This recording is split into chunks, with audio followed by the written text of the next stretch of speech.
Tonight was blood and guts. The violent spectacle that it always is, tonight was no different. Of course, they can get away with certain things that WWE can't, or chooses not to when they have their War Games matches. But if you are a fan of the old school War Games matches and the Horsemen and people bleeding, you always get that. You could always rely on that here when it comes to these AEW matches. When it was all said and done, Team AEW picked up the win over the Elite. Probably should have seen that coming because the Elite got the win in Anarchy in the Arena back at Double or Nothing, so it would have made AEW look very weak if they would have gone down 2-0 up against the Elite. But when this match was over, the storytelling is what stood out to me here. The storytelling in Blood and Guts this year was actually very good. One thing that this match did tonight, it gave us Jack Perry defending the TNT title at Wembley Stadium against Darby Allin, which is what the Elite agreed to. At the end of the match, when Jack Perry was about to quite literally go down in flames, again, to Darby Allin, he was threatening to set this man on fire if he did not get the TNT title match that he wanted at All In. And it was Matt Jackson who said, "You want the TNT title match? You got the TNT title match. This has gone too far. It has to stop here." And Darby said, "All you got to do is say, I quit." And just like that, Matt Jackson says, "I quit." And Team AEW walks away with the win. But we were this close from getting Jack Perry set on fire again for the second time in 2 months. You know, all the fans out there, all the CM Punk fans, who were very upset when he got terminated from AEW. They were looking forward to that. They were begging for it. They would have loved to have seen this man go up in flames here tonight on this show. Or, you know, if you think back to what happened when Punk got terminated, I'm sure many of them were burning Jack Perry in effigy. But they would have loved to have seen the real thing here tonight. But they surrendered. And like I said, they agreed to give Darby his championship match. It was very similar, the ending, to, if you remember, the TNT title match between Adam Copeland and Christian Cage. And Christian was in the corner, and Copeland was threatening him with a board with nails in it. He was going to hit him in the balls. And Christian was basically like, "Okay, that's it. I quit. I quit." And Copeland was able to win the TNT title because he just did not want to take the punishment. Now, in this case, Jack Perry, you know, and to their credit, they are trying their hardest to get Jack Perry over as a tough guy. And it's going to be very difficult, I think, for people to ever really see Jack Perry as being a tough guy. But he picked up the win for the Elite at Anarchy in the Arena. Here, he was ready to take it on the chin. He was ready to go up in flames. He was, if that meant not surrendering to Team AEW and not surrendering to Darby Allin, then that is the punishment that he was willing to take. But in the end, he didn't have to. It was Matt Jackson who saved him. I will say, though, Perry was cuffed to the cage, and he took a hard chair shot to the head. Unprotected chair shot to the head, because of course he was cuffed, so he couldn't, put his hand up. And took an unprotected chair shot to the head from Mark Briscoe. And I thought that was very stupid. That was very dumb. But the other story they told here, I mentioned storytelling. The two men who have been kept apart for many months now are the two men who hate each other's guts. And that is Swerve Strickland and Hangman Adam Page. And in fact, the only reason Hangman even agreed to be in this match in the first place was to get his hands on Swerve. He doesn't give a shit about the Elite. He doesn't care whether Team Elite wins or not. He had tunnel vision. He was out there trying to maim this man. He nearly lost his job because Matt Jackson was ready to fire him if he did not get in the cage and stop kicking Swerve's ass on the outside of the cage. So he is as obsessed as he has ever been with getting revenge on this man and trying to take that title away from him. And in fact, that's how the role in tonight's match between the two of them ended. They ended up, fighting off, and we never saw them again. But that story is still playing out. It's been playing out since last year. But clearly, Hangman is not through with this man yet. And we are going to see where that goes, because if Bryan Danielson does not win the AEW World title at All In, then the match at All Out in Chicago should absolutely be Swerve Strickland defending the AEW World title against Hangman Adam Page. I do wonder, though, if they might want to, or might be planning to, save the match for Full Gear. Full Gear is going to be the 1-year anniversary of the sickest match I've ever seen in all my years of watching wrestling, which was the Texas Death Match, the most violent match I've ever seen last year between Hangman and Swerve. That was in November at Full Gear. Might they want to hold off until Full Gear, the 1-year anniversary this year, and have these two match up again, only this time for the AEW World title? I think that there's a very good possibility of that, but of course November is still a ways off. So I'm selfishly hoping we get it in September and not in November.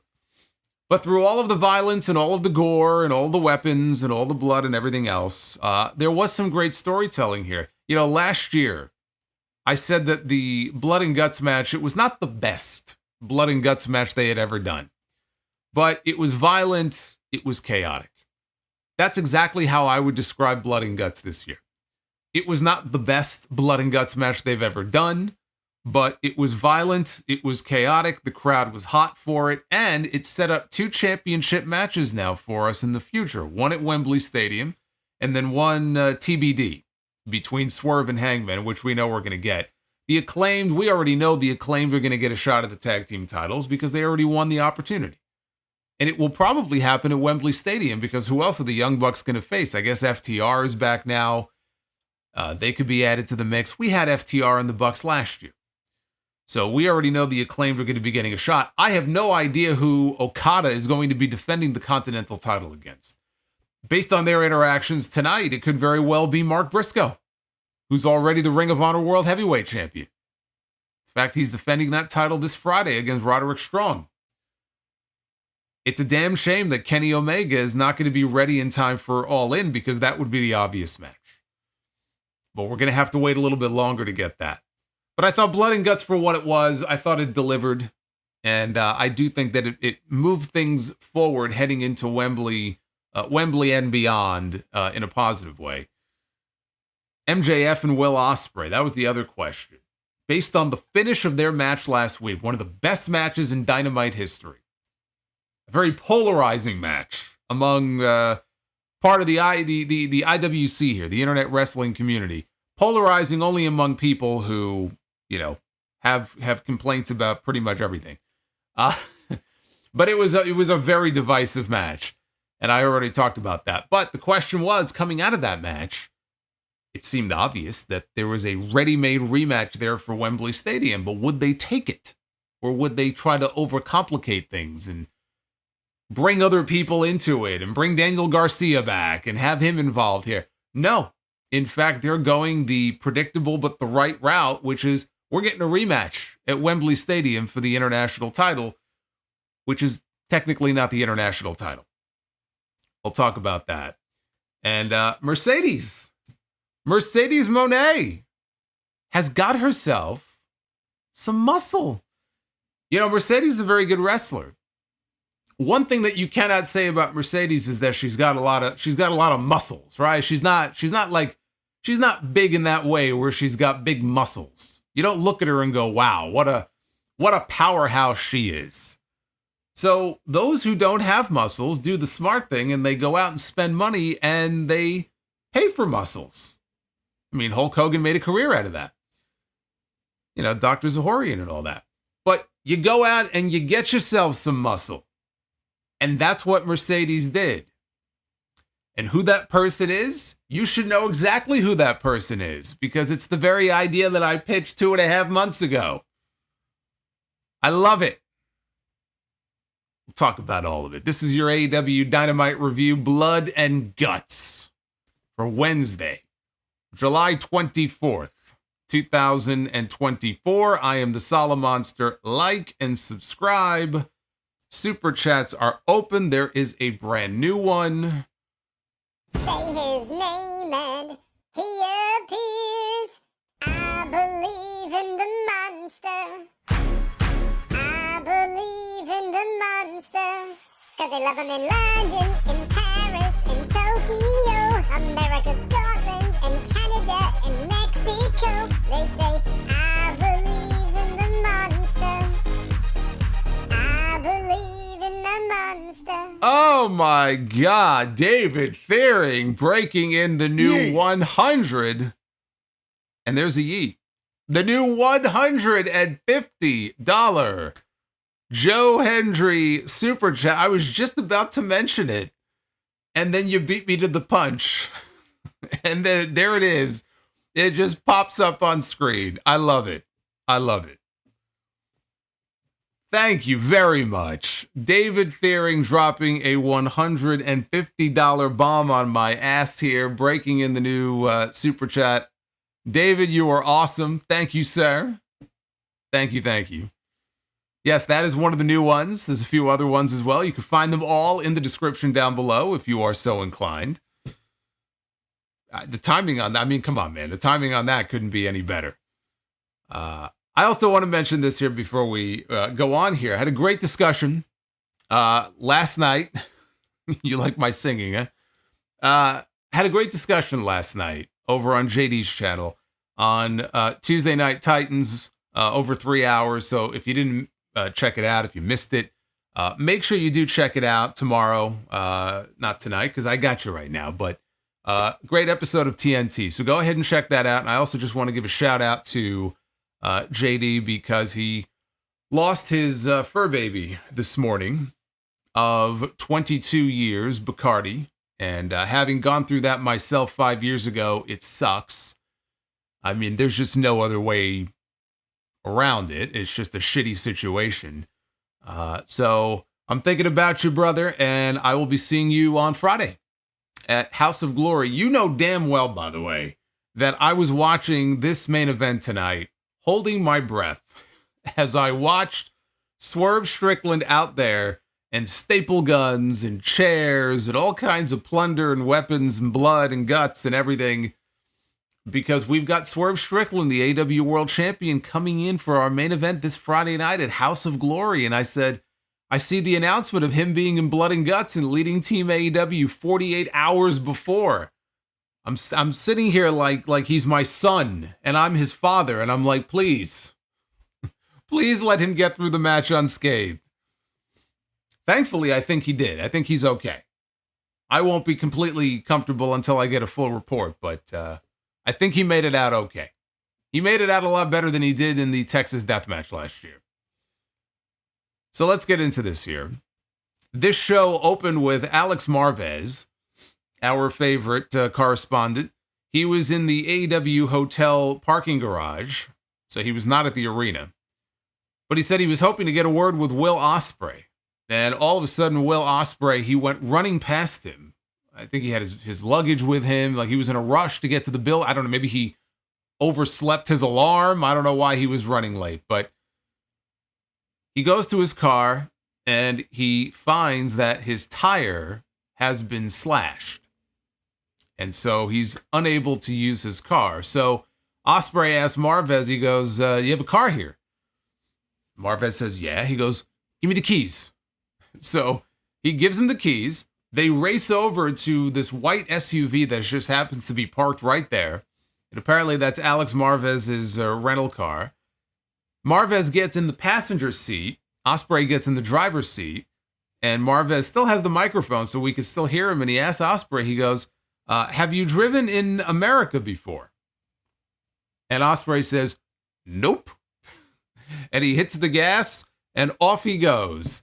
And the only way I can describe it is Alex Marvez, he let out what I would describe as a primal scream. Ah! That's it. As soon as Ospreay hit the gas, that's exactly what we heard. That's right. I don't know where that came from. It came from deep within. Ah! It sounds like something out of a Family Guy cartoon.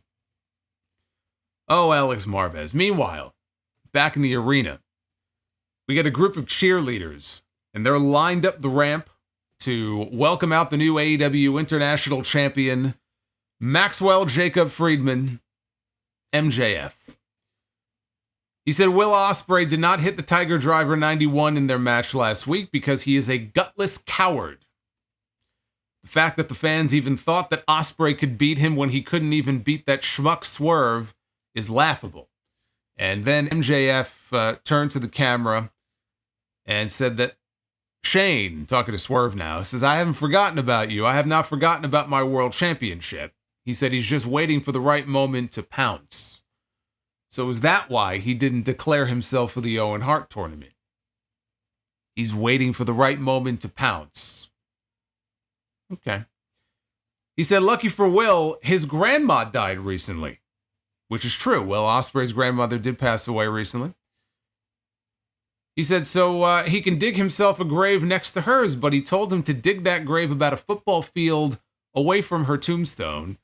And he said, Lord knows that fat skank needs all the room she can get.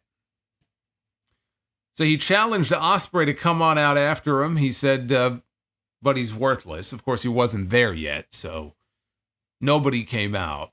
He said, speaking of worthless, and he turned his attention to the international title.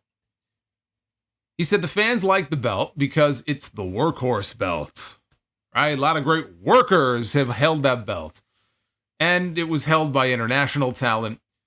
But he says he deserves a title worthy of his superior intellect, bank account, and upbringing. This title, much like Daniel Garcia and Will Ospreay, is nothing more than garbage.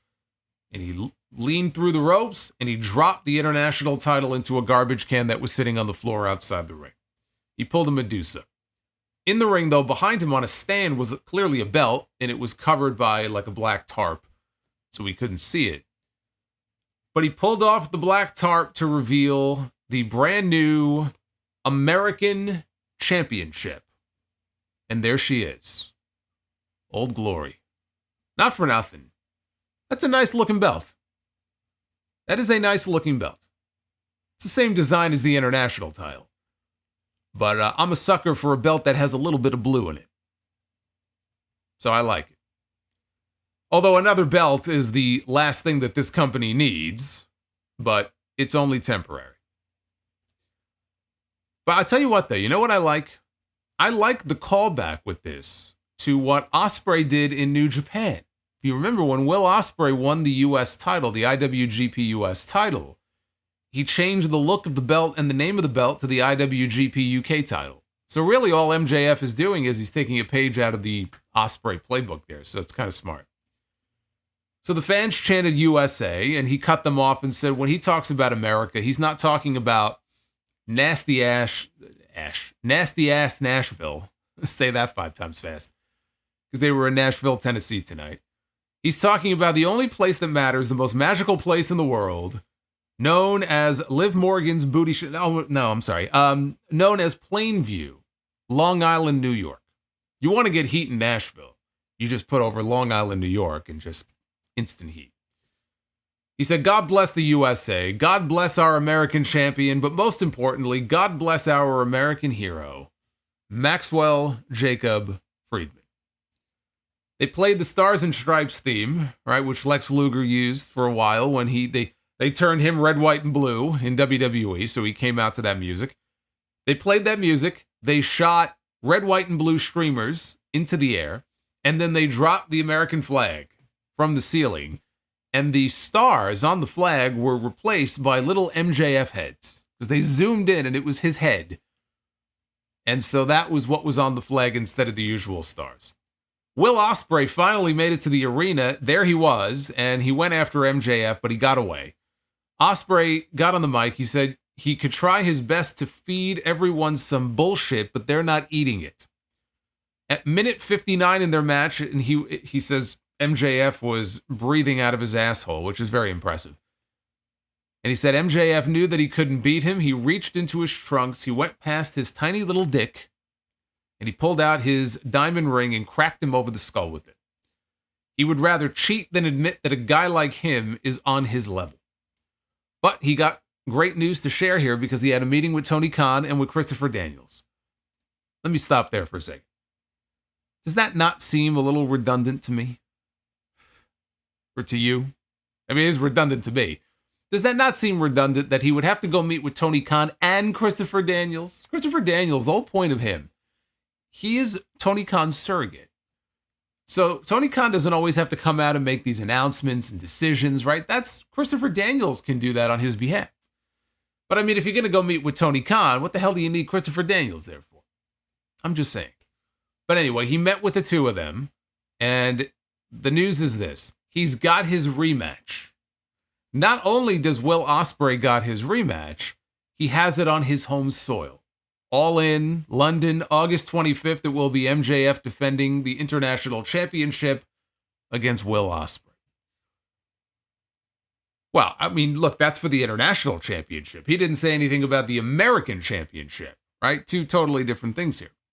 Ospreay went, he pulled the international title out of the garbage can outside, and he brought it to the back with him. This was a good open. MJF went way over the top with the America love, right? Between the belt and the streamers and the flag with his face on it. All of a sudden, he's the most patriotic man in the world. But I'll tell you what, that title is going to get him great heat next week at Arena Mexico.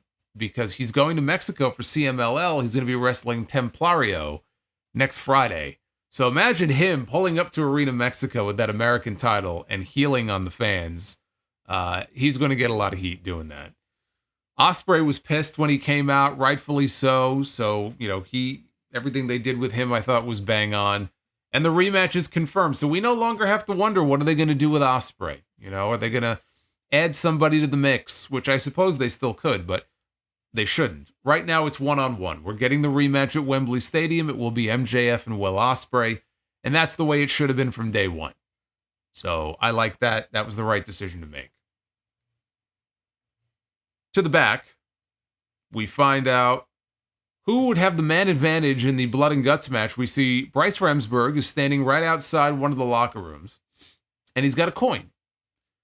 So he opens the door, and what we find is Christopher Daniels is laid out on the ground, and standing over him are the members of Team Elite. Everybody except Hangman. Hangman Page was not there.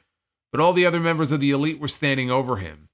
And they said, he was just taking a nap, they said. So Matt Jackson said, look, we brought our own coin, if you don't mind. I am the learning tree. Oz and Glorious. Thanks, guys. Planting a tree for all of you. Thank you for the $12. Thank you, sir. Hey, Frank, welcome to the channel. So Matt said, look, we brought our own coin. If you don't mind, we'd like to use this. It's got AEW on one side. It's got Elite on the other. So they flipped it. I'm the learning tree. Huffman Entertainment also coming guys. in. Thank you. Thank you all. They flip the coin, and of course, it lands on the Elite. And Bryce walks off. But then we see that the coin had the Elite on both sides. So it was a phony coin. What do you know? So the heels have the advantage. And honestly, the heels really should have the advantage in a match like that. Now, we just got a couple of learning trees here, quite appropriate, because now it's time for the learning tree. Chris Jericho out to defend the FTW Championship against Murder Grandpa himself, Minoru Suzuki. Always good to hear some Kazaninare here on this show. And honestly, sadly, I will tell you, that was the best part of this entire thing. Just being able to hear that music and see him coming out and doing his whole entrance. After that, it was 95% chops. So if you love chops in your match, maybe you like pork chops for dinner, some people like chops. Some people like mutton chops. If you like chops, this is the match for you. Now, I like Suzuki, and I know he does a lot of chopping in his match. I mean, the guy's in his mid-50s, so there's things that he used to be able to do that he can't do anymore. It's easy to rely on just chopping people. And sometimes, depending on who he's in the ring with, I remember he had that match with Bryan Danielson. That was great. And there was a lot of chopping there, too. But just this here, I'm watching these two just go back and forth for the majority of the match. And this is what they're doing. And it usually it doesn't bother me this much, but like this time I'm watching it and I'm just like, okay, this is ridiculous. Like, what are we doing here? What are we doing here? He chopped Jericho so hard and so many times that Jericho started bleeding from the chest. And I don't mean like you see the blood under the skin, like the broken blood vessels or like a little bit of blood. Like, no, the blood is dripping down his chest. He's being chopped so hard. I mean, it really did. It literally looked like Suzuki was trying to chop down the learning tree in this match. So it was all chops. They go through a commercial break. When things come back, Jericho, again, bleeding from the chest. He tried for his springboard clothesline, but he fell into a Suzuki armbar in the ropes. Suzuki smacked Jericho repeatedly with chairs, trapped one of his hands in one, and then smashed the chair with another chair. Back inside, the chops turned to forearms. Suzuki did the misdirect into the rear naked choke. Jericho, though, swept the legs, and he got the walls of Jericho. Suzuki escaped. So they repeated the sequence again. This time, though, Suzuki tried to go for the gotch. Trying for the gotch-style pile driver. Jericho, though, hit a low blow, and then a Judas effect for the win. After the match, Jericho is posing with the FTW title. Suzuki gets to his feet, and he is not happy. He has murder in his eyes. And he sneaks up from behind Jericho, locks him in the choke, and then he hits the gotch pile driver. Here comes Big Bill and Brian Keith because the two of them were banned from ringside for the match. Well, now the match is over. So they hit the ring and they attack Suzuki until Katsuyori Shibata's music hits. Because there's no hook, we were told, and there's no Joe because Samoa Joe is in the middle of filming season 2 of Twisted Metal. Apparently they just started filming on the 17th, and the filming is going through October. Does not mean he is going to be gone until October, but they are filming for the next few months, so that is where he is. So Shibata's all by himself. He comes out there and he sneaks up from behind. He low-bridged Bill out of the ring, and then he took out Brian Keith. Again, if you like chop fests, then you probably like this match, and if you don't, then you didn't. This did nothing for me. But I do love hearing Kazani Nare, so again, it wasn't a total loss. We go to the back where Renee is there to interview the new CMLL Women's Champion, Willow Nightingale, who is there with her new belt. Another title on this show. I know that's exactly what we need, is another championship on this show. at least for the next few weeks. She was about to speak. I am the learning tree. And she was interrupted by the learning tree. Thanks, guys. Thank you, RB. Every time I see RB, I get hungry. Every single time.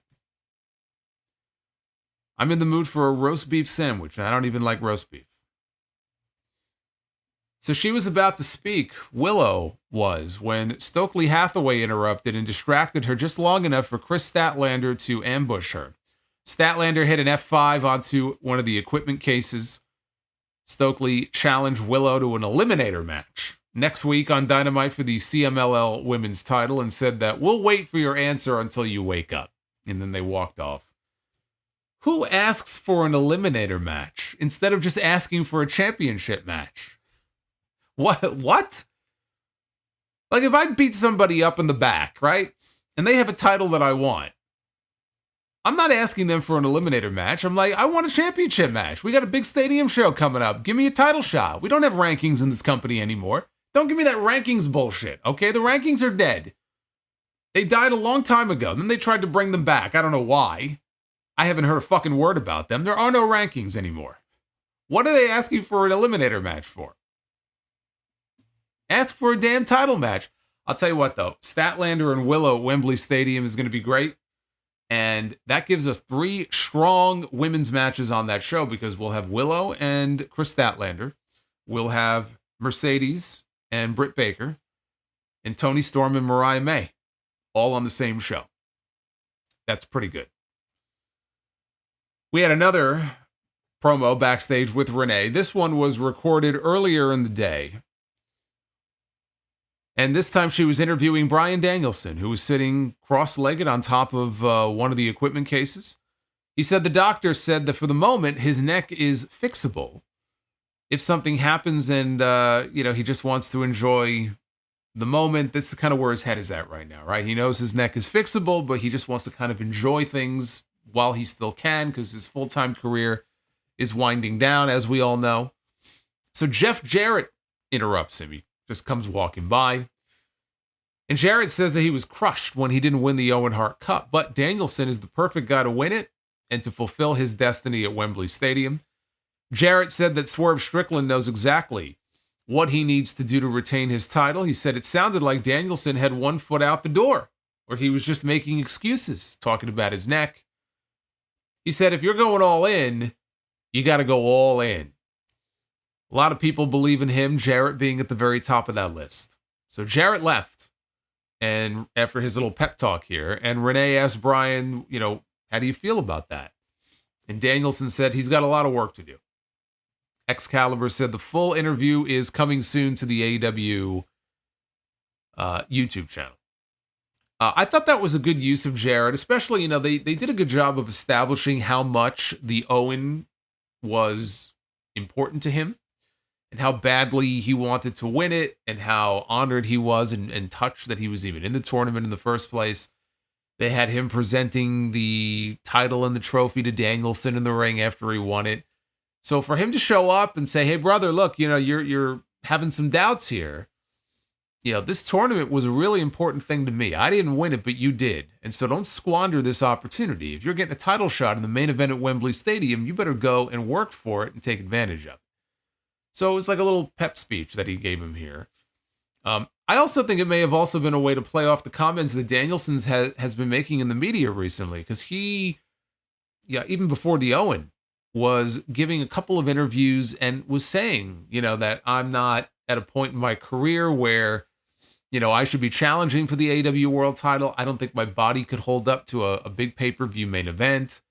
I just don't see myself in that role. So those comments, looking back on it, may have been intentional and, it may be playing off of that. No, I don't know if it's a self-confidence issue, but maybe it is. Maybe he feels like he doesn't have it at that level anymore and he's content to just sort of, finish his full-time career out however it works out. And he just needs that extra little bit of motivation going into the main event at All In. But I thought this was good, having Jarrett talk some sense into him. I want to thank everybody for tuning in tonight and joining me here for the Dynamite review. Blood and Guts edition. I welcome all of you, and I'm live every Monday, Wednesday, and Friday here on this channel, plus pay-per-views. So if you missed the Raw recap from Monday, you could go back and check that out. I'm going to be typically live on Friday nights after SmackDown. Oh my God. And you might hear that a time or two. I will not, however, be live on Friday. I will be elsewhere. But typically I am live on Friday. Thank you. Who dropped that Brie mode? Was that M. Mills? M. Mills, thank you for the Brie mode. We're not talking about Brie. We're talking about Britt Baker. Britt Baker had not wrestled a match at all since a September 2023 match on Collision. That is how long this woman has been out of the ring for. Until tonight. Tonight, she was back in the ring one-on-one with an old rival of hers. She was in the ring with Hikaru Shida. 10 months away from the ring, and I thought Britt looked good out there tonight.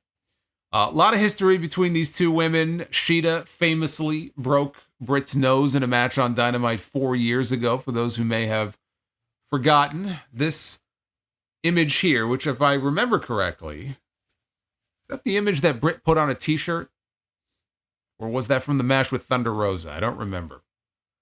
But that's what this image is from. This right here is what happens when you fuck with Hikaru Shida. But here in this match, Britt put the glove on. She took too long, though, to follow up in trying for lockjaw. Shida hit a German suplex into a guillotine. Shida released and missed a dive. Both women traded near falls. Shida tried the Falcon Arrow. Britt spun out of it. She wanted lockjaw. Shida, though, got the ropes. So Shida was conflicted about whether or not to grab her kendo stick, which was laying in the corner. But that delay allowed Britt Baker to hit a rolling neck breaker.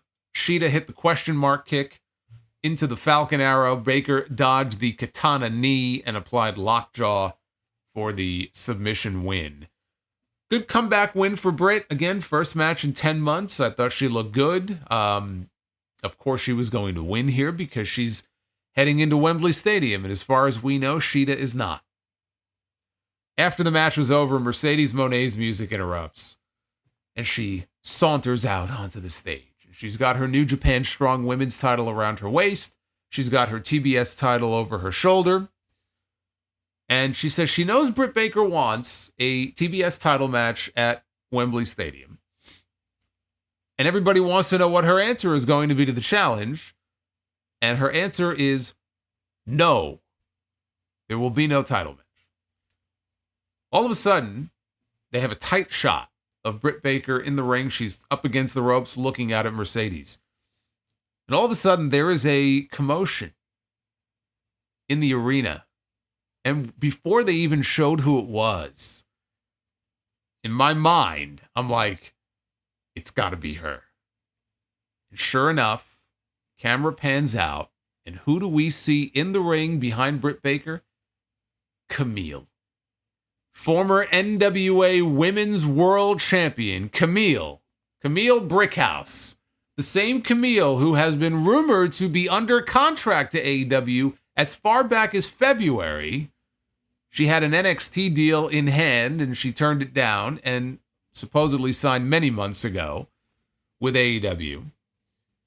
There she is, standing in the middle of the ring. And she gets Britt Baker up on her shoulders in a torture rack position, spins her out into a sit-out slam, and Mercedes climbs into the ring, and Kamille raises her hand. So, Mercedes Moné has herself a heater. How about that? How about that? Yes, this is the idea that I pitched. I pitched it over 2 months ago, even before she had the match, her first match in an AEW ring against Willow Nightingale at Double or Nothing. At the time, I pitched it as Kamille debuts as her bodyguard, as her muscle, and helps her win the TBS title. Instead, she won the title on her own, and they waited 2 months. But in the end, we got the same result. And I love the idea, which is why I floated it in the first place, because it just fits so well. Mercedes is going around, she's talking about how she's the CEO, right? I'm the CEO. What does that mean? Well, every CEO has to have employees, right? Why not make Kamille her first employee? Why not have Kamille be the silent enforcer? I'm the learning tree. Why not? She doesn't have to speak. Thanks, guys. You're welcome. She doesn't even have to speak. It's the same role that she debuted in when she debuted in the NWA. She was brought in as the insurance policy for Nick Aldis. And she got over. She didn't say a word. For months and months, maybe over a year, this woman, I didn't even know what her voice sounded like. I always thought, like, you remember The Undertaker when he was in the movie Suburban Commando?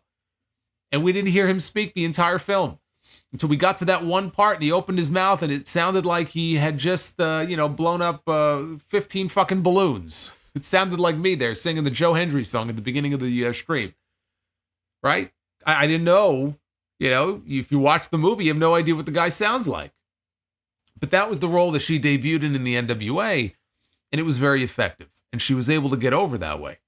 And so here, her being the muscle for Mercedes, who's completely full of herself, and she can have somebody bigger and stronger than her fight her battles for her that she doesn't want to fight, is the smart way to go, and it puts more heat on her. The other thing also is Mercedes, we know, is going to be a prominent part of AEW television. She is one of the big stars. Tony Khan, I'm sure, is paying her very well. She's going to get a good amount of TV time. Wherever she goes now, Kamille goes. And it gets Kamille on TV. So it is by no means a bad spot for her to be in, instead of just debuting her, and then she makes a couple of appearances, and then she gets relegated to Rampage, or we barely see her on TV. That would be a very ineffective use of Kamille. So that's why I pitched the idea in the first place. And I was disappointed not to see it at Double or Nothing, but better late than never. This is probably what they were waiting for. They were waiting until they got closer to Wembley Stadium and they got Britt Baker back. So I think this is a great spot for her to be in. And also, here's the other thing about this. By the way, eventually, when there is a split, she's going to be insanely over. And she may well end up being the one to take that TBS title away from Mercedes. So I love it. I think it's great. I think it's just great to finally see this woman on fucking television. I've been waiting for so long. I thought this was great, but here's the other aspect of this that is so great. I cannot imagine, as we are this close now to Wembley Stadium, and Mercedes now has somebody at her side to watch her back, I cannot imagine that this is not setting up for the return of Jamie Hayter.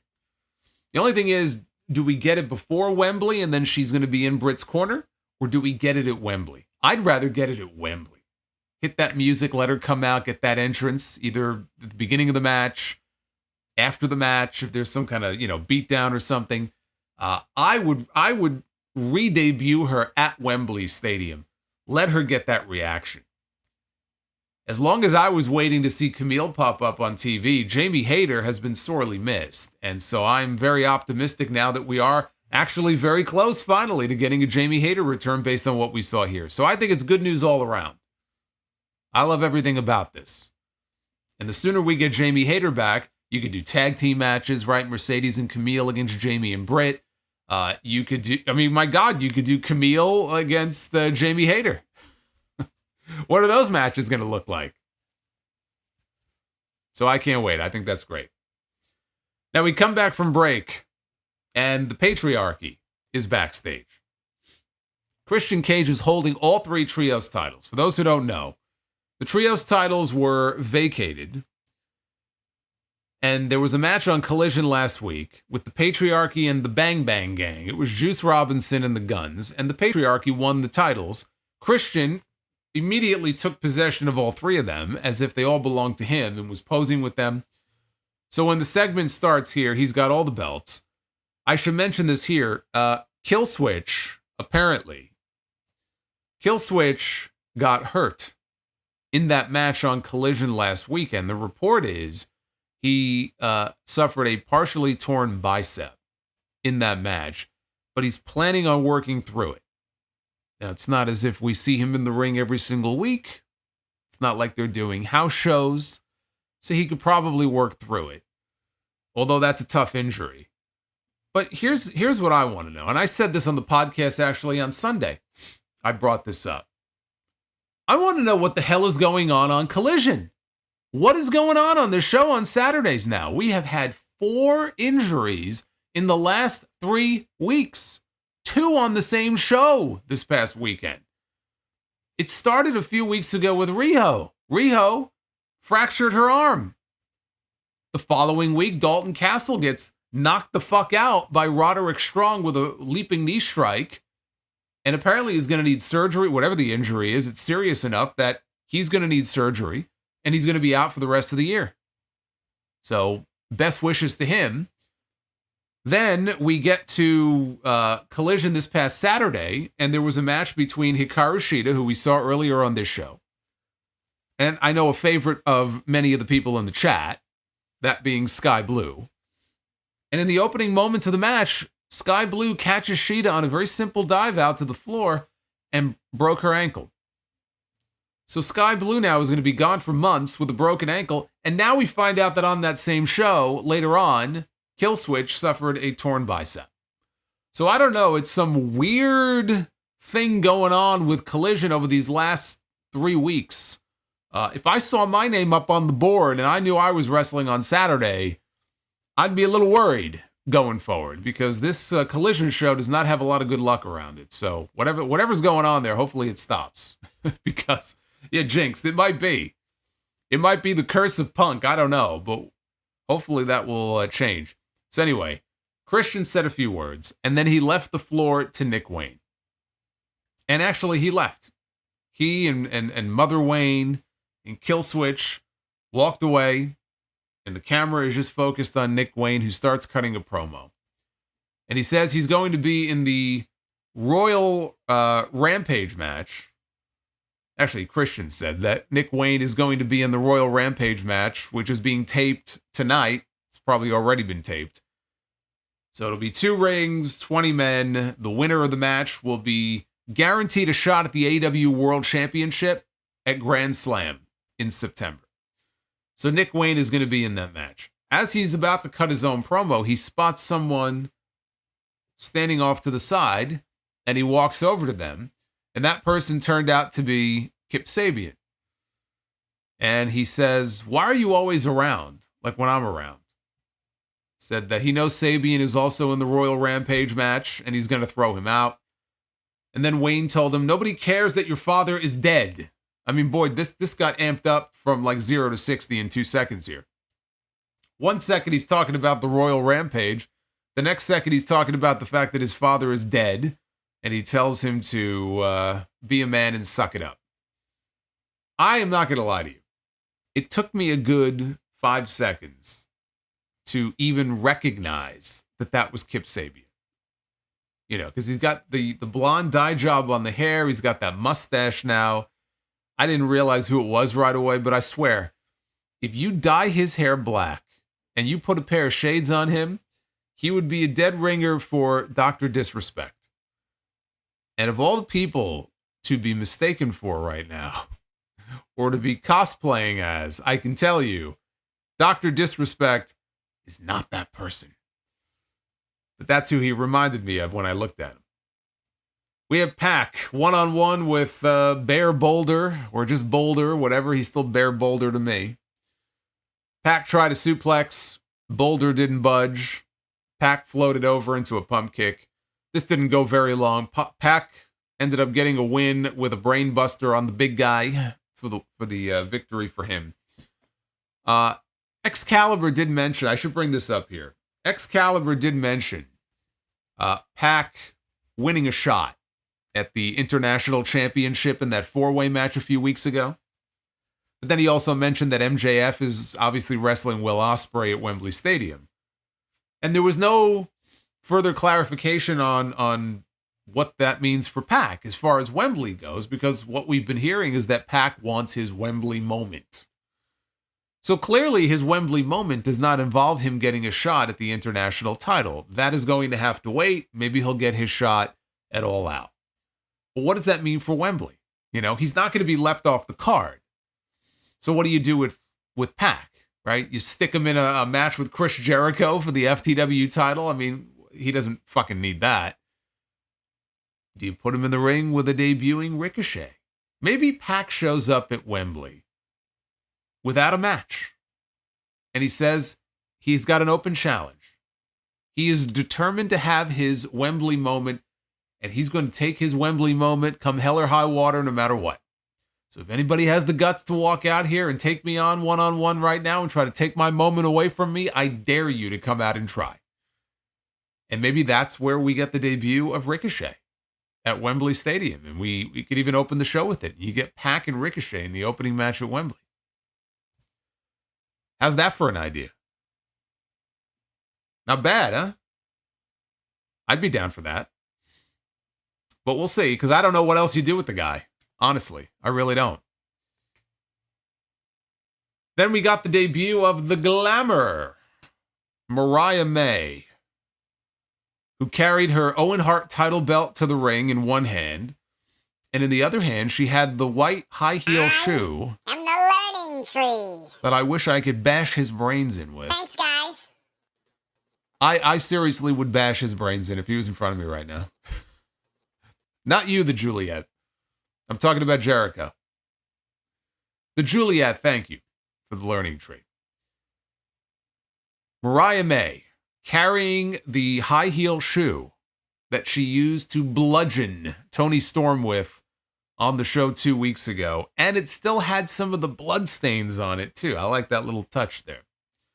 She wrestled a local talent, Caitlin Alexis. Mariah absolutely, I mean, right from the bell, she absolutely wrecked this woman with a shotgun drop kick, then went to the top, hit a missile drop kick off the top. Then she hit her Mayday finish, but she did not go for the pin. She elected not to cover her. Instead, she hit the Sweet Cheek music in the corner and then the Storm Zero. And she pinned her and won the match. When the match was over, they played Timeless Toni Storm's theme music. But there was no Timeless Toni Storm. And Mariah May smiled, but she wasn't smiling for very long. Because In the ring behind her, a woman appeared, dressed in all black, like not even a referee, but like one of the ringside doctors or trainers. Had, like black shirt, black pants, black wig. Pulled off the wig to reveal the blonde hair, and it was Toni Storm. And so we got a pull-apart brawl here. These two women started going at it. They had to be pulled apart. Toni took the microphone. As she starts screaming at Mariah, she goes, "Are you prepared to die?" This is what she yelled. She goes, "Are you prepared to die? Because I am." And everybody cheered. This is going to be great. This match is going to be great. I can't wait. The story that has built to it, the angle they shot 2 weeks ago where Mariah betrayed her, that just vicious, violent attack. I love everything about this, and honestly, I cannot wait for the match. I'm very much looking forward to it. We got a video package for Blood and Guts, narrated by the one and only Dean Malenko. We got a voiceover here from the Iceman himself, and then the cage was lowered, and it was time for Blood and Guts with Team AEW, Swerve Strickland, Darby Allin, Mark Briscoe, and the Acclaimed, taking on the Elite, Hangman Adam Page, Jack Perry, Kazuchika Okada, and the Young Bucks. Jack Perry was the first entrant out. Darby Allin was the first for Team AEW. Did not even get through the cage door before he got a chair thrown right at his head. And just like that, we were off to the races. They ended up fighting into the crowd before eventually they returned to the cage. Perry got Darby up and lawn darted him into a trash can that was wedged in between the ropes. Nick Jackson, and I'm going to try to get through this as succinctly as possible, because as you would imagine, in a match like Blood and Guts, there's a lot going on. There's constant action and big spots and stuff, but Nick Jackson was the second man out for the Elite. Mark Briscoe was the second entrant out for Team AEW. Nick brought a chair to the ring, and he had a case of some kind. It was like a toolbox or something. We didn't know what was inside. But when Mark Briscoe came out, no weapons. He just came down to the ring. He started to run wild. Matt Jackson was the third entrant for the Elite. Matt tossed the case to Nick, who slammed it over Briscoe's head. And then Matt DDT'd Darby onto the case, which broke. Mark Briscoe was already bleeding at this point. Now, the match is called Blood and Guts, so you know that there's going to be a lot of bleeding in this match, obviously. Jon Moxley very upset, I'm sure, that he was not part of this. Anthony Bowens was the third entrant for Team AEW. Nick Jackson set up for a jump from one ring to the other, while Matt held Briscoe, but Darby caught Nick with a cutter from the top rope. Darby used his skateboard as a weapon. Bowens then begins to stab Jack Perry in the head with a pair of scissors. And then he takes the scissors and he opens them and he jams them into his mouth. So that was different. Kazuchika Okada was the fourth entrant for the Elite. Okada brought out the Rainmaker Drive sign that we saw him use as a weapon in the Anarchy in the Arena match. The Elite had control heading into the picture-in-picture break. Max Caster was the fourth entrant for Team AEW. He brought a microphone to the ring with him. He did not rap, but he did use it as a weapon. Nick Jackson and Jack Perry, they were both bleeding from the forehead, some more blood. Bowens got dumped onto a board covered in barbed wire. Perry placed a second barbed wire board on top of Bowens, and then Nick performed a swanton onto the board like an idiot. Okada got a handful of thumbtacks. He poured some of them into Caster's mouth, and then the Bucks hit a double super kick to Caster right in the mush. Then we heard the theme music for one Hangman Adam Page. And there was no Hangman Adam Page. Nobody came out. He would have been the fifth and final entrant for the Elite. No Hangman. Meanwhile, Bowens wrapped barbed wire around his leg, and he hit the Scissor Me Timbers on Nick Jackson. And then it was time for the AEW World Heavyweight Champion. Quick prayer circle for Swerve. Please stay healthy. in this match. That's all I was thinking. Swerve comes out on stage with Prince Nana. As they're making their way down the ramp, guess who comes up from behind? It is Hangman Page. And he hits Swerve really in the back of the shoulder with a steel chair. Then he takes Swerve and he begins to handcuff him to the cage. So the front part of the cage before he could get inside. And he cuffs him to the cage in a crucifix pose. And now Hangman is just raining punches down upon Swerve Strickland. Prince Nana tries to intervene. Page shoves him down. Page rips the AEW World title off from around Swerve's waist. He tells him, "You don't deserve it. It never should have been yours to begin with." And then he strikes him in the head with the belt. Meanwhile, in the ring, Matt Jackson grabs the microphone. And he asked Hangman, "What the hell are you doing?" He said, "We had a deal." He said, "We suspended you the last time. But this time we're going to fire you if you don't get inside the cage and help us." So that got Hangman's attention. And Hangman got inside the cage. At that point, Matt Jackson ordered the referee to shut the door and lock it because he's an EVP.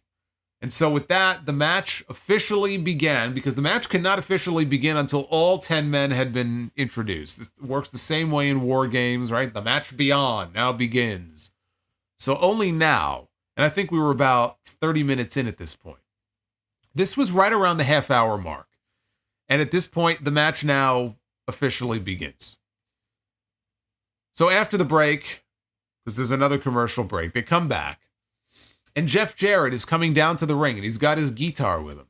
So here comes Jarrett. He's walking down to the ring, but he gets stopped by Brandon Cutler, who comes running out from the back. And Brandon Cutler, he cuts him off, and he's, saying something to Jarrett. Here comes Billy Gunn. And Billy Gunn comes up from behind Brandon Cutler, and he tells him to suck it, and he blasts him with a right hand. He spins around, and Jarrett smashes the guitar over Brandon Cutler's head. Jarrett and Billy Gunn then go over to Swerve, and they're trying, I think they had a key. Even Excalibur didn't know. They were fiddling around with something. I would imagine it was the key to the cuffs, but whatever it was. They're trying to unlock the cuffs, and they're having a bitch of a time doing it. But eventually they're able to get him free.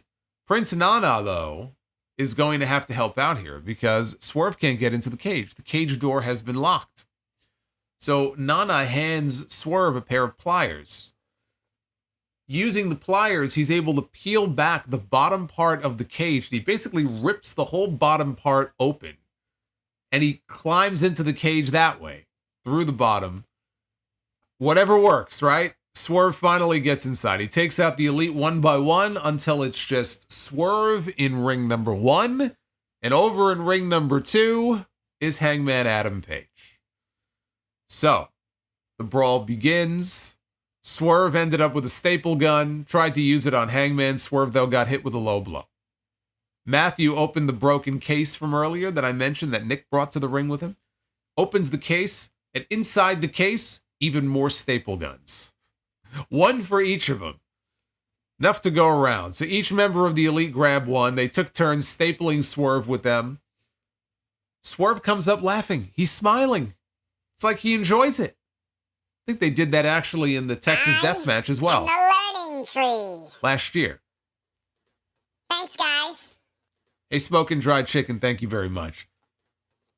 I think they were using the staple guns in that match as well, and I think also there he was smiling. So it's like, well, it can't be that bad if every time it gets used, people are smiling and they're laughing.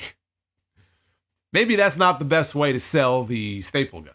But anyway, he's smiling. Swerve fought back. He used his own staple gun. Okada drop kicked him, though, took him down. So Okada went to go deliver the Rainmaker. But instead he stops and he flips off Swerve. But when he puts his middle finger up, Swerve staples his finger. And everybody laughed at that. Hangman, though, comes out of nowhere with a buckshot lariat, but accidentally takes out Okada with the buckshot. Well, maybe that's going to be Hangman's opponent, maybe, for All In. Since Hangman doesn't have an obvious match and Okada doesn't have an obvious match, maybe that's the match. since neither man has any obvious opponent for Wembley right now. But anyway, he gets taken out with a buckshot by accident. Swerve then staples Hangman in the cheek and then hits him with a house call kick. We go to another picture-in-picture break. And this was important because during the picture-in-picture break, Swerve and Hangman, they leave the cage through that bottom portion that he had ripped open, the hole in the cage. So now they're outside the cage and they're fighting up the ramp onto the stage, and then they fall off the stage and they crash through a couple of tables down below. And I couldn't believe that. That seemed like a pretty significant part of the match. And that happened in a little tiny box during picture-in-picture. And that was it. That was the last we saw of either man for the remainder of the match. And I just thought to myself, thank God. Thank you. Swerve looked to be okay. He looked all right. He'll get checked out in the back. Like I said, I was holding my breath the entire time thinking about Friday. But I think he made it out okay. So now we're into the overrun here. There's 2 tables that were set up on the outside of the ring on top of 2 additional tables. So there's 4 in total. And they're kind of stacked up. So you know that there's a big spot coming. Nick Jackson climbs the side of the cage, and he's followed by Anthony Bowens. Nicholas ended up knocking Bowens off the side of the cage, and Bowens took the plunge. He crashed down through all 4 tables, and they all exploded. Inside the cage, Briscoe is going around the horn here, hitting J-Drillers on everybody. J-Driller to Matt Jackson. J-Driller to Jack Perry. Another one to Matt Jackson. I think he hit one to Okada as well. Darby Allin places Jack Perry on a table in the other ring, ring number 2, and then he hits him with a kendo stick. Briscoe had Matthew on a table in between the 2 rings, and then he hit the froggy bow. This is in between the 2, and it hits the froggy bow and puts him through the table. One of the big spots of the match, maybe the biggest, in ring number 2, Darby Allin is scaling the cage. He's climbing across the beams on the roof of the cage, and he scurries out because right below him, on a table down below, is Jack Perry laid out on the table. So Darby scales the cage, he scurries over, and he drops for a coffin drop all the way down, crashes through the table. That was a pretty nutty spot, but I will tell you, that was safe by Darby Allin standards. You know, it's hard to believe that this was the first cage match that Darby has ever been in his entire career. Believe it or not, he's never been in a cage match before. So for him, when I heard that, I thought, oh shit, like, yeah. I thought for sure he was going off the top of the cage. I mean, we've seen that happen before. I thought for sure he was going to go flying. So again, by Darby Allin standards, that was actually a pretty tame spot, but it looked cool. Caster grabbed the case that the Bucks had brought out earlier, and he pulled out 2 pairs of handcuffs, which Briscoe used to chain Jack Perry to the cage. And Briscoe was beating on Perry with a kendo stick. He was telling him to quit. Perry refused to quit. In fact, Jack Perry spat on him. And so in return, Darby went under the ring. He was looking for something. Mark Briscoe then blasts Jack Perry in the head with a chair shot. And Jack Perry he's cuffed to the cage, so he can't shield himself, he can't protect himself, and he didn't hold back either, you know, unless it was like a gimmicked chair or something. He took that chair and he fucking killed him with that chair shot right in the skull. I don't need to see that anymore. You know, I really don't. A lot of these guys get their brains scrambled, we know. We used to see this all the time. It was commonplace. I don't need to see it anymore. Darby came back, and now he's got a barbecue lighter, and he's got a can of gasoline. And he goes over to Jack Perry, and he starts to pour the gasoline all over Jack Perry. Now, Jack Perry, again, he is cuffed to the cage. So he cannot defend himself. He cannot fight back. He is being doused in the gasoline. Darby gets on the microphone, and he tells Jack Perry, you're going to give me a shot at the TNT title, or I'm going to set you on fire. Matthew Jackson, he's down on the mat, and I think he might have been handcuffed to the ropes because he's just sort of sitting there on the mat. And Matt says, you want a shot at the TNT title? You got it. Wembley Stadium, All In, you got your TNT title match. And he's explaining to Darby, he's telling him, he says, look, this has just gone too far. This has to stop. And Darby says, well, quit. Because if you don't quit, I'm going to set him on fire. And he did. Just like that. Matt Jackson says, I quit. And Team AEW wins Blood and Guts. So it was kind of an abrupt finish. It was a bit of a flat finish. In a way, it was a flat finish, but I didn't hate the finish. I liked the finish. I could see where some people may have thought it was a little on the flat side, but this is how these matches work. These matches go until somebody says, I quit. That's it. We surrender. Darby Allin was threatening to set one of their partners on fire.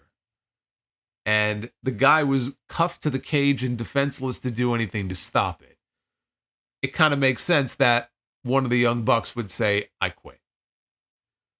Now, what we got here was a violent, bloody match, as advertised, right? It's literally in the name of the match. The match is called Blood and Guts. What else would you expect from a match called Blood and Guts? It gave you that. It was a long match. I clocked it in at about 48 minutes. So think about this, right? We got an hour-long match on the show last week, and we got damn near another hour-long match this week. That doesn't happen very often on any wrestling show where you have a long fucking match like that, and you come back the following week and you do it all over again. Maybe the last time I could think of was probably that series of matches that FTR and Bullet Club Gold had on Collision last summer. Because I think they had... I want to say it was back-to-back weeks, and I think both those matches were very long matches. But again, it doesn't happen very often. But this was exactly what it needed to be. Again, it was violent, but there were stories that were playing out during the match. I liked it. The Swerve and Hangman stuff I liked.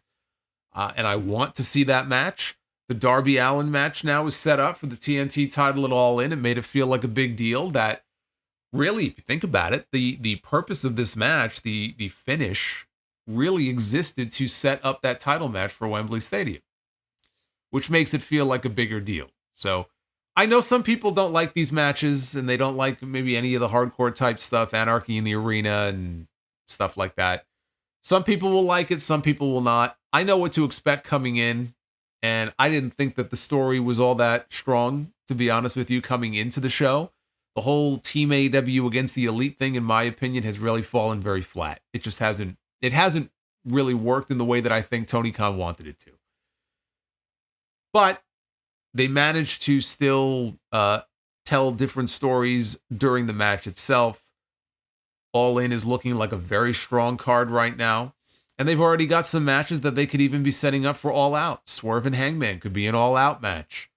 Pac wrestling for the international title, that could be an All Out match. MJF and Daniel Garcia, that could be an All Out match. So these next couple of shows that they have coming up at the end of August and the beginning of September are looking very strong right now. Very strong. And we still have many more weeks left to go. But this was the Blood and Guts episode, and so I thought Blood and Guts delivered what it was supposed to. The Mariah May segment, I enjoyed that. The Jericho Suzuki thing, I didn't. I just wasn't a fan of that. The Pac thing was just to fill some time on the show. I don't have an issue with it. You give Pac a little bit of TV time. It would be nice to get some more clarity on what his role is going to be or when he is going to get that title match. They didn't really specify that. But the Blood and Guts match, I thought, delivered what it was supposed to do. Let's take a look at the Twitter poll right now. What did you think of Blood and Guts? 70%, almost. 69% thumbs up for the match, for the show. 31% thumbs down for the Blood and Guts edition of Dynamite tonight. You can cast your vote on X at Solomonster is where you guys can go. Always love hearing from you. You know that. Let's get into your super chats, as we always do once we bowl through these reviews. Take your questions here at the end, see what you guys want to ask and what you guys thought of the show tonight. Let's find out.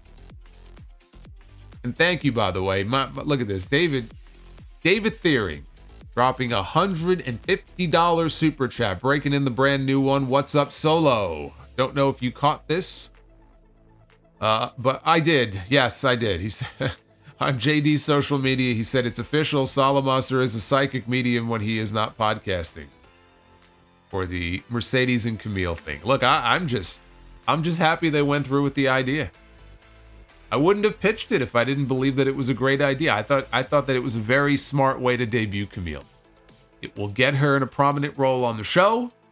It will allow them to showcase her in a dominant fashion, and it will eventually lead to a big babyface turn when the time is right. It's actually very similar to Britt Baker and Jamie Hayter and the way things worked out there, and Jamie Hayter got over naturally and organically. And before she got hurt, she was a huge babyface. She was the world champion. And I think that'll be Kamille one day. It's just a very smart way, I think, to introduce her to the AEW audience. Even though she was on the show a long time ago. She had one appearance, maybe, I think it was, like 4 years ago. Like, nobody remembers that. Nobody remembers that. Owen Curtis, Solo, my family and I have a nickname for your fine ass. The God of War. You bring the heat and the streets know it. Praise be to you, my man. Well, Owen, thank you. I was not expecting that compliment, but thank you, sir. Smoking Dried Chicken says, when Mark Briscoe hit Jack Perry in the head with the chair, this dried chicken here said, that's for getting Phil Brooks fired. Jack Perry is off my shit list after tonight. Jerome Eugenio. Solomonster correct again about the Kamille debut. Now do you think this sets up Hayter's return at Wembley? Oh, absolutely. Absolutely. How could it not? It has to. We're going to be getting a Jamie Hayter return, and it's going to be great. Smoking Dried Chicken, congrats to your Mets sweeping my Yankees during the Subway Series. This Dried Chicken being a good sport. You know what? I'll take the victories where they come, because God knows this team disappoints me all the time. So I will happily take those victories when they come. And of course, any victories over the Yankees are always that much sweeter. David, again, thank you for the 150. And let's see who else is on the list here. We got Bobby's World. Yes, indeed. We got Bobby's World 2110. Look at that fine specimen of a guy right there. Talk about muscle. Mercedes got her muscle. Solomonster's got his. Bobby's World says, dead serious right now. I had a dream about the learning tree last night. Uh-oh. I blame all of you, but I'm not going to do anything about it because I will never unsubscribe. LOL. Love you guys. I liked how he dropped the $15 one and not the $12 one. He was adamant about not dropping a learning tree. Thank you, Bobby. Boots, as the commish, are you getting extra security geeks in case Hangman decides to show up at Hog on Friday looking for Swerve? I say let them fight. Well, we will take extra precautions because we are on high alert. There is always the possibility that Hangman, I mean, this guy is unpredictable, right? I mean, he is willing to go the extra mile to do bad things to Swerve Strickland. So I will have my my security geeks will be on alert just in case. David Thiering, FYI chat, YouTube gave me the middle finger and clicked me off of being subscribed even though I am a member. I don't know why or what happened. It's stupid. I'll be back to chat live soon. Well, that sucks. Fucking YouTube. Yeah, it sucks because if you get unsubscribed and then you resubscribe, you're not able to chat in these live stream chats for 2 weeks. Because you gotta set a limit. You gotta set a limit. You have to be a subscriber for a certain number of weeks, or else you get all the bots and the porn links and everything. So you gotta set some kind of a limit. But David, thank you for the super chats. We're gonna be here waiting for you. You'll be back in the chat in no time. I don't know why that happened, but... Oz and Glorious says, hello, Solo Branch. Are you excited for Jamie Hayter and DMD against Kamille and Mone? Isn't AEW TV so much better without Disco Garcia? I think so.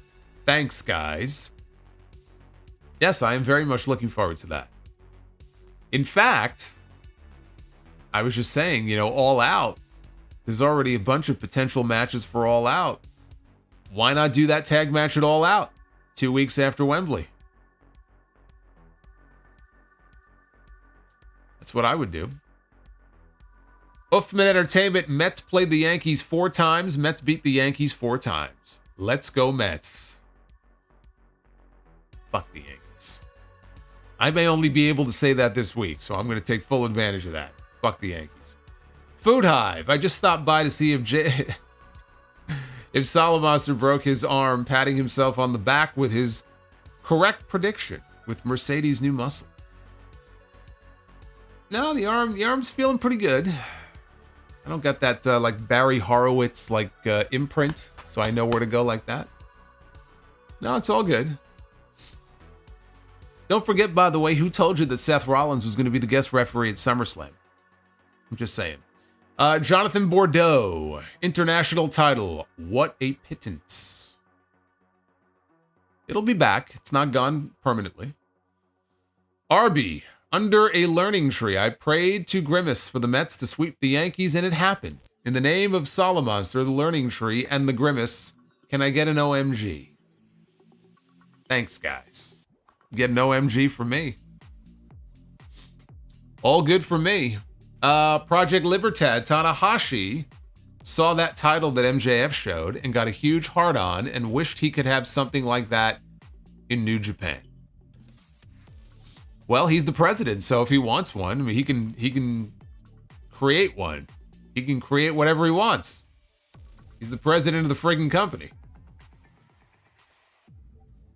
The Juliet 316. Thoughts on the latest with the NBA, Amazon, Warner Brothers Discovery drama and how it affects AEW. I've talked a lot about this. I did see the news today. The NBA decided against taking the matching offer from Warner Brothers Discovery, which finally puts the final stamp on this. For now, I did tell you guys this may end up in court, so it may not be over yet, but the NBA said, yeah, we're not interested. We're going with Amazon. So as of this moment, that means there will no longer, after 2025, there will no longer be any NBA on TNT or TBS. And I think that if it has any effect whatsoever on AEW, it would have a positive effect. But that doesn't necessarily mean that it's going to affect the deal that they get one way or the other. I just don't think that it would have a negative effect. If anything, I think it would be a positive effect, not a negative effect. I'll talk more about that, though, on Sunday. M. Mills, thank you for the $25 super chat. Very much appreciated. Red Panda, Big Lil Sips Records with a $6 super chat. Beetlejuice is using Jeff Jarrett's slap nuts as punching bags. It's funny you mentioned that. I meant to bring that up. How many of you have seen the new trailer for the Beetlejuice sequel coming out in September? I believe September 6th is the date. I think that's actually the day before All Out. And the day after the House of Glory show in Chicago, right? Sandwiched in the middle is the new Beetlejuice movie coming out. I'm going to be seeing it. I will be there. I will be seated. Beetlejuice is one of those movies. Beetlejuice and The Goonies. Those two movies. Those are the ones I remember the most growing up as a kid, wearing out those VHS tapes, watching those movies over and over and over again. Those are like the two main ones. Superman Bass Fisher. The learning tree needs some medical attention after those chops. He was trying to chop him down. The Juliet MVP just posted what seems to be a WWE goodbye letter on Instagram. Yeah, I mean, it's pretty apparent he and Lashley are as good as gone. Smoking Dry Chicken with the 12 says, Billy the Puppet from Saw has offered you 3 options.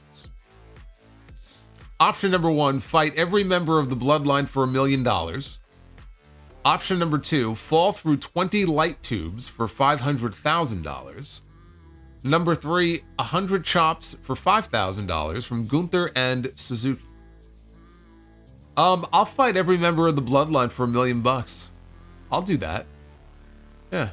The only one I'm really afraid of is Jacob Fatu. I've been around him. He's a scary dude. But I think I could outrun him.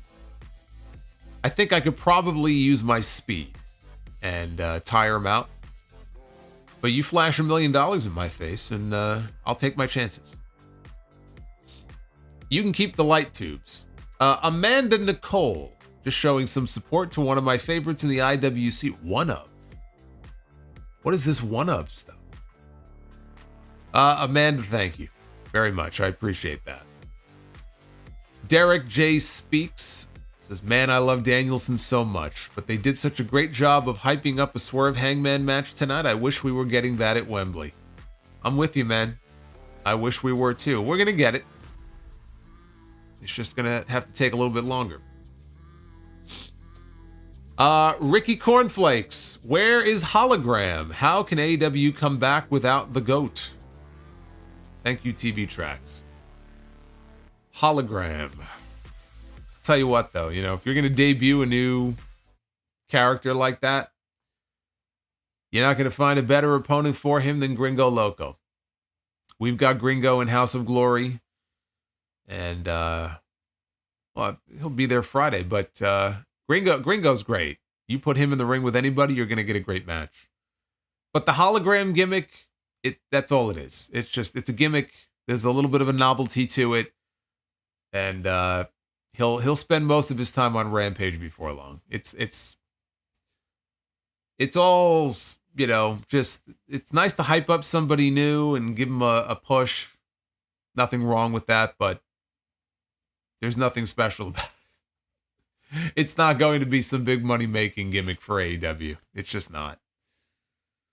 But good on them for trying, right? You wanna give somebody some shine there in their debut. I don't think there's anything wrong with that, but yeah, that gimmick is not going to make them any money. I did mention the Hog Show. I just want to mention it again here. I will not be live on Friday night because this is where I will be. We have House of Glory, High Intensity, the NYC Arena, 7 Eastern. You can stream it on Triller TV Plus. Hey, look who it is. It's the AEW World Champion, Swerve Strickland, coming back, this time to take on the Amazing Red. We got Zilla Fatu on the show, representing the Bloodline. We've got Mike Santana defending his AEW World title. We've got the debut. You know what? I'm very excited about this. I've outdone myself this time. Wanted to bring in the best. And so for the first time ever, coming into House of Glory on Friday, and she will be challenging for the HOG Women's World title, the debut of Megan Bayne. Coming to Hog. If you've not heard that name before, you will soon. Can't wait. Thank you for all the likes. We are currently sitting, from what I can see here, well over 400. So thank you for getting us over the hump. Let's see if we can hit 500. But right now, let's be the booker. Ladies and gentlemen, it is now time to be the booker. Speaking of bookers, there's one right there, Mr. Tony Khan.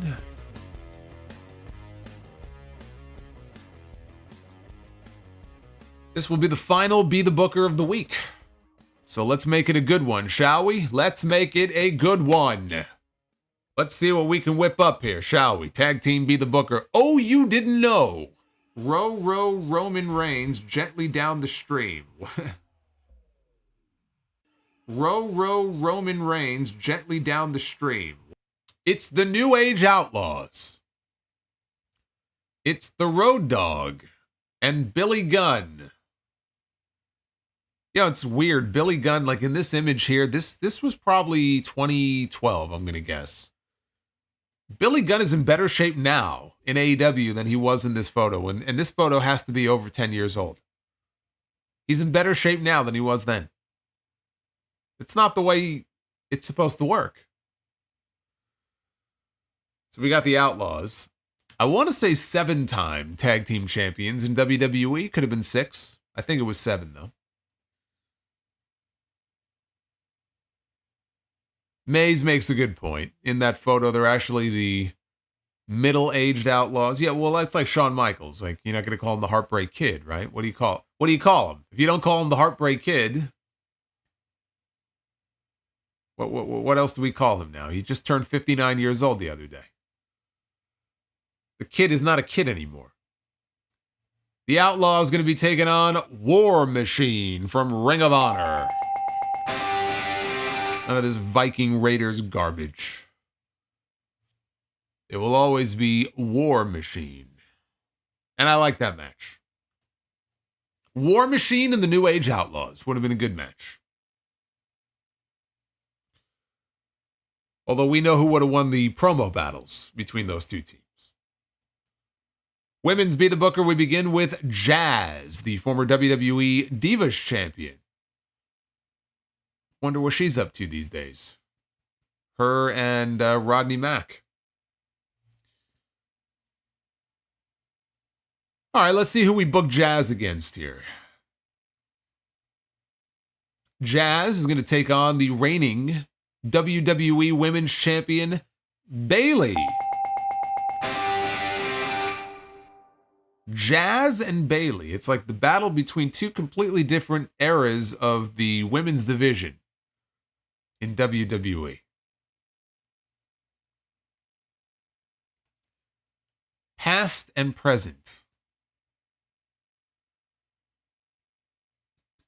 Now let's book ourselves a really great main event. I want a really great main event. That's what I want. This is our last match of the week.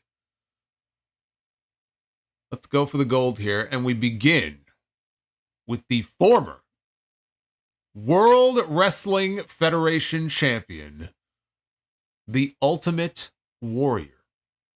Or as he would say it, the Ultimate Warrior. How many little warriors did we have in here when you were little kids, huh? Don't be ashamed to admit it. I had the Warrior Wrestling Buddy. Ultimate Warrior. One-on-one with. Oh my God. Kazuchika Okada.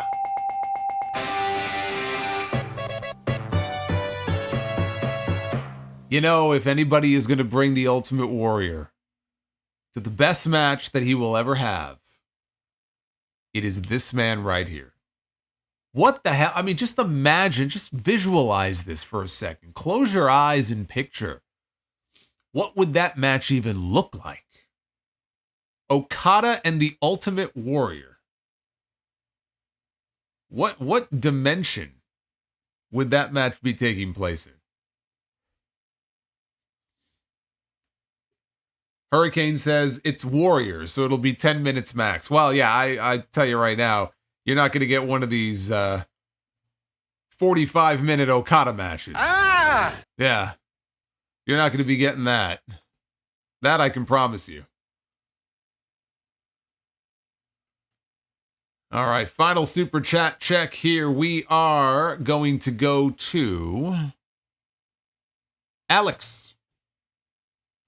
Brother Solo, with the current generation producing some of the best female talent in all of pro wrestling, are there any female talent from the dreadful WWE Divas era that you think would fit well in today's era? Yeah, I do. I think that, well, look, I mean, I think Michelle McCool and Layla had kind of a good act going, and I think that could have worked in this current era. Obviously Trish Stratus and Lita, that, you know, they would have fit in like a glove. Today, Victoria would have fit in very well. Molly Holly would have fit in very well. Oh gosh, who's the other one? Eve Torres. Eve Torres was good. Eve Torres is a beautiful woman. But she was good also, and I think she would have fit in well too. So there are plenty of women who I think would have thrived and would have done well working with the women today. Absolutely. Smoking Dried Chicken, I'll admit, I had a crush on Winona Ryder after watching Beetlejuice for the first time as a young dried chicken. Well, as long as you didn't have a crush on Beetlejuice, because that would be fucking weird. Chris Manson, I'm going to miss Timeless Tony Storm. Also, do you think this feud ends at Wembley? Seems too good to be a one-off. No, I don't think it ends there. Now, whether they turn it back around 2 weeks later at All Out, if they run it back maybe a Grand Slam on Dynamite at the end of September, got Wrestle Dream coming up in October. You have your pick. I don't think you need to rush right back with it at All Out. I think you can probably hold off until Wrestle Dream, maybe do a rematch on that show. Smoking Dried Chicken, we need more Instagram Natalia on my TV screen. Okay. Juan Ocampo, heard that you're coming to Chicago. Well, I will definitely be attending my first indie show now. Hope you don't know Hot Shot your hope you don't know Hot Shot your fans like MJF and hope to say hi. I think you went a little haywire there in that last sentence. But yes, if you were going to go to the Hog Show, Logan Square Auditorium, Thursday, September 5th, 2 nights before All Out. Tickets are on sale now. Don't wait. I will be there. So if you see me, you get to say hello. Don't be sneaking up on me and going, I am the learning tree. Because I might turn around and smack you. I can't guarantee you I won't. The Winston Slip, we'll miss you on Friday, Solo. Thanks for the review. You're very welcome. I will be back next week. It'll all be back to normal next week. Marquand 1976. Marquand says Okada would call Warrior the ultimate bitch. Yes, he would. And the Warrior would proceed to gorilla press him over his head and drop him and probably injure him, and he'd probably break his fucking shoulder. And then he'd be gone for a year. Joey Jojo Jr. with the $3. It's important to me that you know my idea about Dom and Vicky Guerrero last night was a joke. You and JD seem mad. No, we weren't mad. It's just we have no interest in seeing Vicky Guerrero back on TV. And honestly, the way that that whole situation played out on social media with her and her daughter and, it was just really bad look for Vicky. And I just have no interest in seeing her back on my TV. Boney, compared to AEW and WCW, what was the TNA versus WWE tribalism like? Nothing like it is today. There's always going to be some degree of it, but it's as bad now as it has ever been. Had social media been around during the Monday Night War, it would have been even worse. But it's as bad now as ever. Sad. God, how am I going to pronounce this? Yuo Spingucci.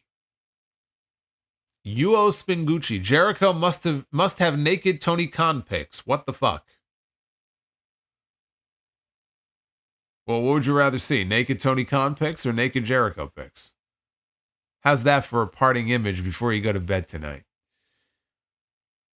Smoking Dried Chicken, Shawn Michaels down at NXT is cooking as Booker. Eminem, thank you for the super chat. And Smoking Dried Chicken says, watch out for Carmen Petrovic in 2025. I haven't had the chance to see too much of her in NXT. Seen very little.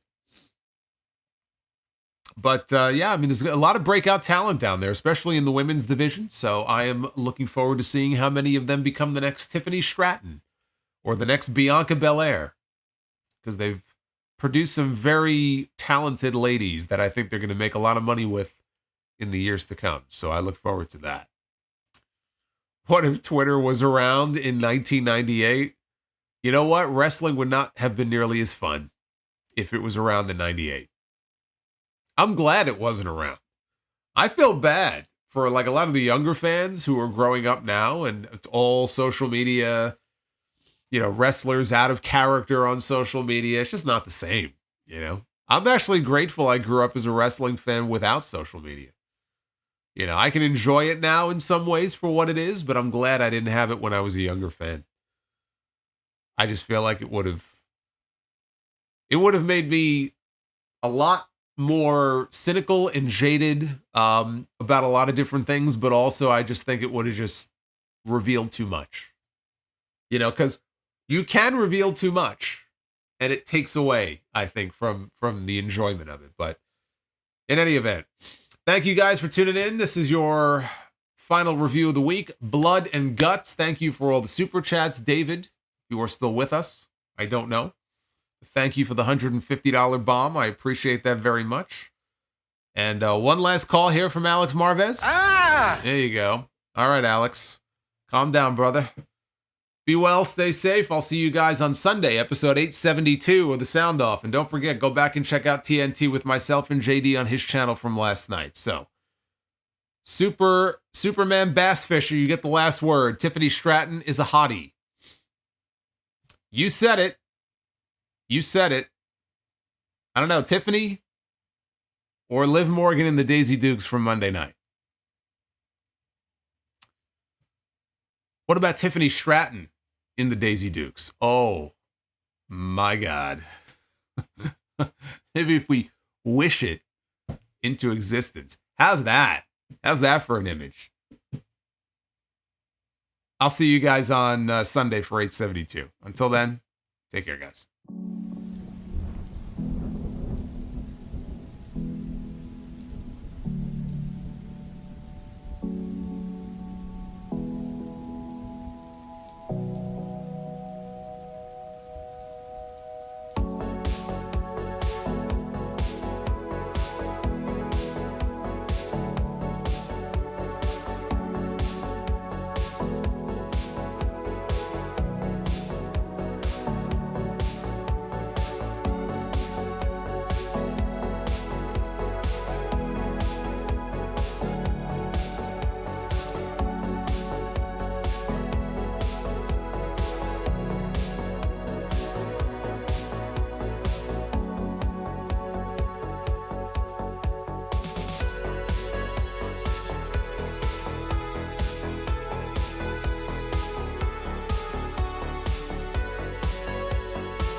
Fuck Kevin Dunn.